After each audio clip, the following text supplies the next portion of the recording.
அதாவது எங்களுடைய விஞ்ஞானி வேலூர் கார்த்திக் சார் வந்து உங்களுக்கு விலாவரியாக சிறப்பாக இது எப்படி கண்டுபிடிப்பு 20 ஆண்டுகால உழைப்பு இந்த 4 ஆண்டுக்குள்ளே எப்படி இதை வந்து அதாவது இன்ஸ்டன்ட் அதாவது ஆன் டிமாண்டு ஃபியூல் இது ஆன் டிமாண்டுன்ற போது இப்போ சுவிட்ச் போட்டால் லைட் எரியுற மாதிரி இது வந்து பெம்லேருந்து இப்போ வந்து ஜெம்னு ஒரு புதிய ஒரு யுக்தியை பயன்படுத்தியிருக்காங்க. இட்ஸ் கைராய்டு டெக்னாலஜி இது.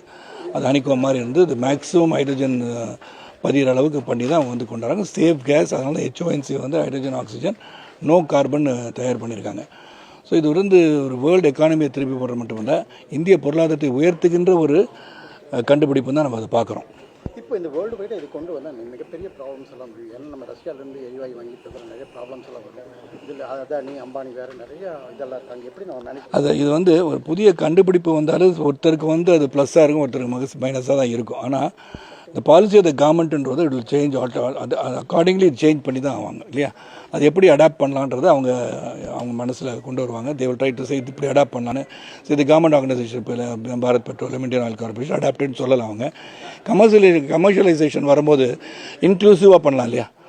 இன்க்ளூசிவ் க்ரோத்தாக whether Reliance and Adani are interested in this product வந்து கம் அண்ட் சி வரப்போகிறாங்க. அவங்களும் வந்து பார்க்க போகிறாங்க. இன்க்ளூசிவாக வந்து பண்ணுறதுக்கு அவங்களும் தயாராக தான் இருப்பாங்கன்னு என்னுடைய நம்பிக்கை. இன்னும் அதிகமான க்ரோத் பண்ணுறதுக்கு என்ன மாதிரியான இல்லை ஒன்ஸ் அந்த அக்செப்டன்ஸ் வந்த பிறகு அரசில் வந்து சில டேட்டாஸ் கொடுக்க வேண்டியிருக்கு. கொடுத்த வந்து இந்த ப்ராடக்ட் விற்கணும் வந்து கமர்ஷியலைஸ் பண்ணலாம் அப்படின்னு இது ஆல்ரெடி விலாவரியாக டிஸ்கஸ் ஆகிடுச்சு. இந்த டெல்லியில் வந்து 3ஆம் தேதியிலேருந்து 12ஆம் தேதிக்கு அங்கே தான் இருந்தோம். ஒரு R&D எக்ஸ்போவில் போய் கலந்துக்கிட்டோம். பட் இது ரிசர்ச் அண்ட் டெவலப்மெண்ட்டை தாண்டி இது வந்துடுச்சு. ஸ்கேலிங் அண்ட் கமர்ஷியலைசேஷன் அளவுக்கு வந்தாச்சு. யாரையும் போயிட்டு நீ R&Dக்கு பணம் கொடுங்க, இப்போ வந்து ப்ராடக்ட் பணம் கொடுங்கன்னு கேட்குறேன்.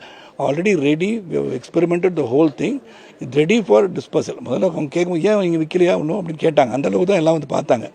But now we are waiting for certain norms. எந்த ப்ராடக்ட் வந்து வெளி உலகத்துக்கு வருகிறதோ, மக்களிடம் சென்றடைகிறதோ அது சரியான பாதுகாப்பு இருக்கா, இதெல்லாம் வந்து ஒரு சில நார்ம்ஸ் வச்சுருப்பாங்க. அந்த நார்ம்ஸ் வந்து பூர்த்தி செய்வது ஒரு 10-15 நாட்களோ ஒரு மாதம் ஆகும். இது வந்து இப்போ வந்து எந்த ப்ரைஸிங்கோ கமர்ஷியல் ப்ரைஸு இப்போ ஃபிக்ஸ் பண்ண முடியாது. இப்போ வந்து ரான்னு சொல்லுவேன். அதாவது இப்போ தான் வந்து அந்த தாட் வந்து எக்ஸ்பிளைன் ஆகி இட் இஸ் ஒர்க்கிங் பியூட்டிஃபுல்லின்னு கண்டுபிடிச்சிட்டோம்.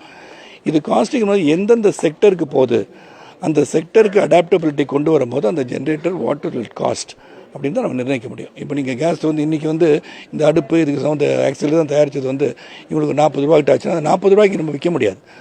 we have to reduce the cost. இப்போ காம்பனன்ட்ஸ் வந்து இப்போ வந்து சும்மா உதாரணம் சொல்கிறோம், டைட்டானியத்தில் பண்ணியிருக்கோம்.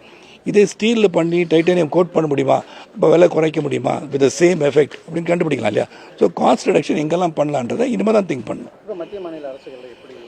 நிச்சயமாக நல்லா உதவி பண்ண தான் செய்வாங்க. ஏன்னா இது ஒரு கண்டுபிடிப்புன்னு சொல்லி வரும்போது நம்ம வந்து இந்தியாவுக்கு பெருமை. இது முதல்ல அந்த இந்தியாவுக்கு பெருமை என்று எடுத்துக்கொள்ளும்போது மேக் இன் இந்தியான்ற வந்து மோடிஜி அவர்கள் சொல்வது போல் ஒரு கண்டுபிடிப்பு இந்தியாவில் ஒரு மிகப்பெரிய கண்டுபிடிப்பு வரணும்னு எதிர்பார்க்கும்போது இந்த மாதிரி கண்டுபிடிப்பை வரவேற்க தான் செய்வாங்க.